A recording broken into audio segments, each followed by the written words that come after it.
প্রান্তজনের কণ্ঠস্বর। নমস্কার, আমদুরিয়া নিউজে স্বাগত। আমি কিশোর। ওয়াকফ সংশোধনী বিল পাশের পর দেশের নানা এলাকায় রোজই কোথাও না কোথাও নানা আন্দোলন, বিক্ষোভ, সমাবেশ সংগঠিত হচ্ছে। তেমনি আজ সোমবার কোচবিহারে ইউনাইটেড মিল্লাত মঞ্চের ডাকে এক মহাসমাবেশ হয়েছে কোচবিহারের রাসমেলা ময়দানে। মিল্লাত মঞ্চের পক্ষ থেকে আগেই জানানো হয়েছিল কোচবিহার জেলার প্রতিটি মুসলিম পরিবারের একজন সদস্য যেন এই সমাবেশে যোগ দেন। তা নিশ্চিত করতেই যেন সকাল থেকে বিভিন্ন এলাকার মুসলিম সম্প্রদায়ের মানুষেরা দলে দলে পথে নামেন।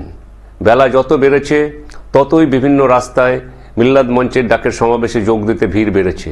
একটা পর্যায়ে রাসমেলায় যেন জনপ্লাবনের সৃষ্টি হয়।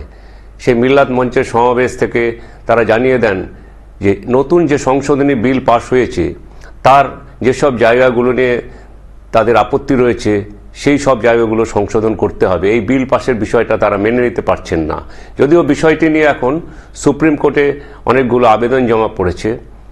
আসুন আমরা আজ মিল্লাত মঞ্চের সেই সমাবেশের সারাদিনে কে কি বললেন, কেমন ভিড় হলো তা এক ঝলকে আমদুরিয়ার আমাদের ক্যামেরাম্যান প্রসেনজিতের ক্যামেরায় ধরা পড়েছে, আপনারা একবার দেখে নিন।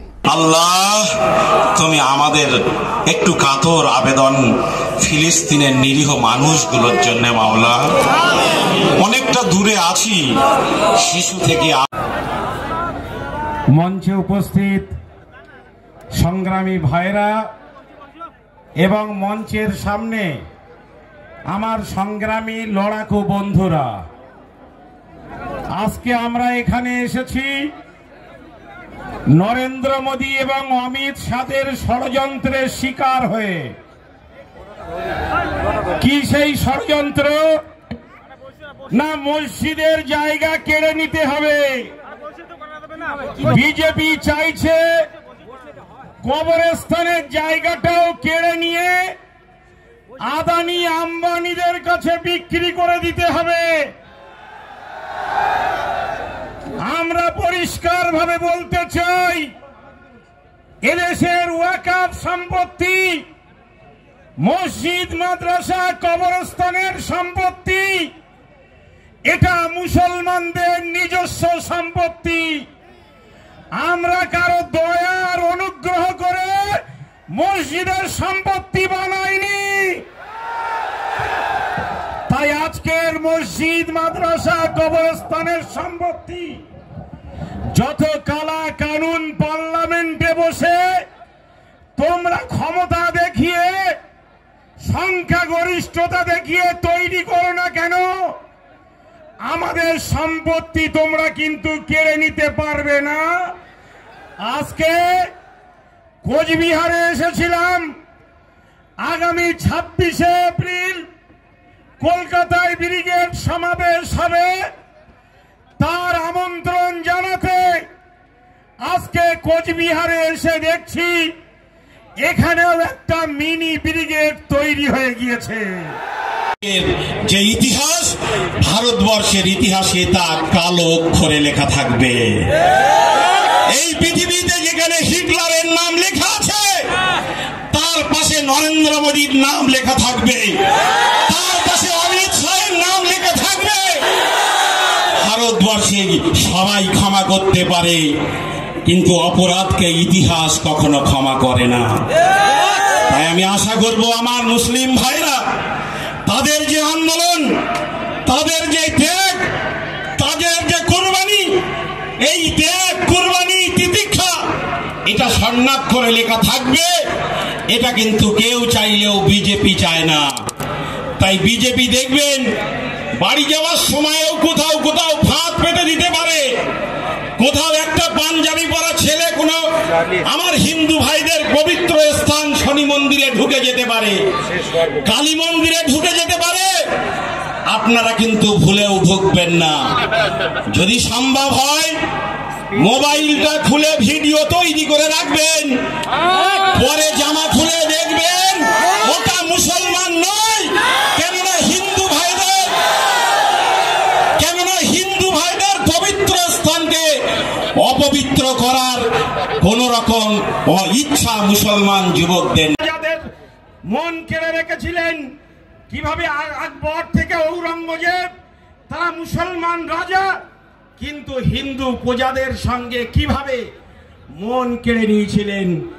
আপনারা যদি রাজধর্ম পালন করেন তাহলেই কিন্তু আপনারা ক্ষমতায় থাকতে পারবেন, আর আপনাদের নাম স্বর্ণাক্ষরে লেখা থাকবে। কিন্তু আজকে নরেন্দ্র মোদী, অমিত শাহ, যোগী আদিত্যনাথ, অসমের মুখ্যমন্ত্রী 1 বছর ধরে করতে হতে পারে, এ লড়াই 1 দশক ধরে করতে হতে পারে। আমাদের পূর্বপুরুষরা ইংরেজ একটা কথা বলে আমি শুধু শেষ করব। যখন বাবরি মসজিদের মামলা মহামান্য সুপ্রিম কোর্টে চলছিল, মুসলমানরা ওয়াদা করে বলেছিল যে মহামান্য সুপ্রিম কোর্ট যে নির্দেশ দেবেন আমরা সেই নির্দেশ মেনে নেব। মহামান্য সর্বোচ্চ আদালত সুপ্রিম কোর্ট বললেন যে অযোধ্যায় যে জায়গাটা ছিল ওই জায়গা খনন করা হয়েছে, কিন্তু ওখানে মন্দিরের কোনো নাম নিশানা খুঁজে পাওয়া যায়নি। আন্দোলনের পাশাপাশি তোমার দ্বারে 2টি করে খালি হাত তুলেছি মাওলা, তুমি আমাদেরকে সাহায্য করো। আমার হিন্দু ভাইদের প্রতি কোয়ার্টার ফাইনাল, এটা তো ফাইনাল লড়াই নয়। এপ্রিল কলকাতার ব্রিগেডে যে অল ইন্ডিয়া মুসলিম পার্সোনাল ল বোর্ড যে আন্দোলনের ডাক দিয়েছে, দিল্লিতে সংসদ ভবন ঘেরাওয়ের ডাক দেবেন, সেটা হবে ফাইনাল আন্দোলন, ফাইনাল লড়াই। ভাই আমার, অনেক লড়াই। মোদী সরকার চাইছে কালা কানুন তৈরি করে মেরুকরণ তৈরি করে মুসলমানদের ধর্মীয় স্বাধীনতা কেড়ে নিতে, মুসলমানদের মসজিদ, মাদ্রাসা, কবরস্থান, ঈদগাহের যে সম্পত্তি আছে সেই সম্পত্তিগুলোকে কেড়ে নিতে। আমরা চাই এদেশের সব ধর্মের মানুষদের ধর্মীয় স্থানের জন্য যেমন সুযোগ সুবিধা আছে, মুসলমানদের ওয়াকফ সম্পত্তির জন্য একই রকম সুযোগ সুবিধা থাকে। এই ক্ষেত্রে মোদী সরকারের যে দ্বিচারিতা, এটাকে আমরা কন্ডেম করছি। এই দ্বিচারিতাপূর্ণ আইনকে পরিবর্তন করার জন্য পূর্বের আইনে ফিরিয়ে আনার জন্য আমরা দাবি করেছি, এবং আমরা চাই যে হিন্দু মুসলমান সব ধর্মের সম্পত্তি পরিচালনায় যে জন্য স্বাধীনতা যেটা আছে সেটাই থাকে। বৃথা আইন তৈরি করে তিনি এই যে অরাজকতা তৈরি করার চেষ্টা করছেন, এটাকে কোনোভাবেই আমরা মনে করি ওয়াকফ অ্যামেন্ডমেন্ট যে বিল, যেটা পার্লামেন্টে অ্যাক্ট তৈরি হয়েছে, সেটা চূড়ান্তভাবে এক দেশে এবং ভারতবর্ষের যে ধর্মনিরপেক্ষ স্ট্রাকচার তার বিরোধী। বাবা সাহেব আম্বেদকরের আজকে জন্মদিন। বাবা সাহেব আম্বেদকর যে সংবিধান তৈরি করেছেন, সেই সংবিধান অত্যন্ত সুশৃঙ্খল সংবিধান। সেই সংবিধানকেও আঙুল দেখিয়ে বর্তমানে যারা সংসদ, বিজেপির এবং শাসক দলের, তারা আমাদের দেশের সংবিধানকেও বিকৃত করে দেশের সামনে এবং বিশ্বের সামনে উপস্থাপন করেছে। আমরা চাই আমাদের দেশের পবিত্র সংবিধানকে যারা বিকৃত করে দেশের মানুষকে ভুল বোঝাচ্ছে, তাদের বিরুদ্ধেও মহামান্য রাষ্ট্রপতি আর সুপ্রিম কোর্ট আইনি কারওয়াই গ্রহণ করুক, আইনি ব্যবস্থা গ্রহণ করুক। এই অমিত শাহ, রিজিজু এবং যে সমস্ত সাংসদ সরকার ভুল বুঝিয়েছেন তাদের বিরুদ্ধে কঠোর ব্যবস্থা নেওয়া হবে। আজকে কোচবিহারে একটা জেলা পর্যায়ের সমাবেশ হয়েছে, সমাবেশ ঐতিহাসিক সমাবেশ। আগামী 26 এপ্রিল কলকাতার ব্রিগেডে সেমিফাইনাল সমাবেশ হবে এবং ফাইনাল আন্দোলন হবে সংসদ ভবন ঘেরাওয়ের মধ্য দিয়ে। অল ইন্ডিয়া মুসলিম পার্সোনাল ল বোর্ড দিয়েছে। মোদী সরকার চাইছে কালা কানুন তৈরি করে মুসলমানের মধ্যে মেরুকরণ তৈরি করে মুসলমানদের ধর্মীয় স্বাধীনতা কেড়ে নিতে, মুসলমানদের মসজিদ, মাদ্রাসা, কবরস্থান, ঈদগাহের যে সম্পত্তি আছে সেই সম্পত্তিগুলোকে কেড়ে নিতে। আমরা চাই এদেশের সব ধর্মের মানুষদের ধর্মীয় স্থানের জন্য যেমন সুযোগ সুবিধা আছে, মুসলমানদের ওয়াকফ সম্পত্তির জন্য একই রকম সুযোগ সুবিধা থাকে। এই ক্ষেত্রে মোদী সরকারের যে দ্বিচারিতা, এটাকে আমরা কন্ডেম করছি।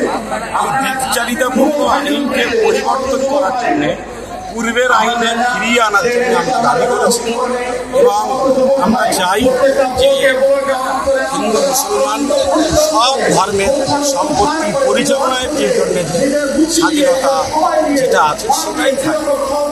বৃথা আইন তৈরি করে তিনি এই যে অরাজকতা তৈরি করার চেষ্টা করছেন, এটাকে কোনোভাবেই আমরা মনে করি ওয়াকফ অ্যামেন্ডমেন্ট যে বিল, যেটা পার্লামেন্টে অ্যাক্ট তৈরি হয়েছে, সেটা চূড়ান্তভাবে এক দেশে এবং ভারতবর্ষের যে ধর্মনিরপেক্ষ স্ট্রাকচার তার বিরোধী। বাবা সাহেব আম্বেদকরের আজকে জন্মদিন। বাবা সাহেব আম্বেদকর যে সংবিধান তৈরি করেছেন, সেই সংবিধান অত্যন্ত সুশৃঙ্খল সংবিধান। সেই সংবিধানকেও আঙুল দেখিয়ে বর্তমানে যারা সংসদ, বিজেপির এবং শাসক দলের, তারা আমাদের দেশের সংবিধানকেও বিকৃত করে দেশের সামনে এবং বিশ্বের সামনে উপস্থাপন করেছে। আমরা চাই আমাদের দেশের পবিত্র সংবিধানকে যারা বিকৃত করে দেশের মানুষকে ভুল বোঝাচ্ছে, তাদের বিরুদ্ধেও মহামান্য রাষ্ট্রপতি আর সুপ্রিম কোর্ট আইনি কারওয়াই গ্রহণ করুক, আইনি ব্যবস্থা গ্রহণ করুক। এই অমিত শাহ, কিরণ রিজিজু,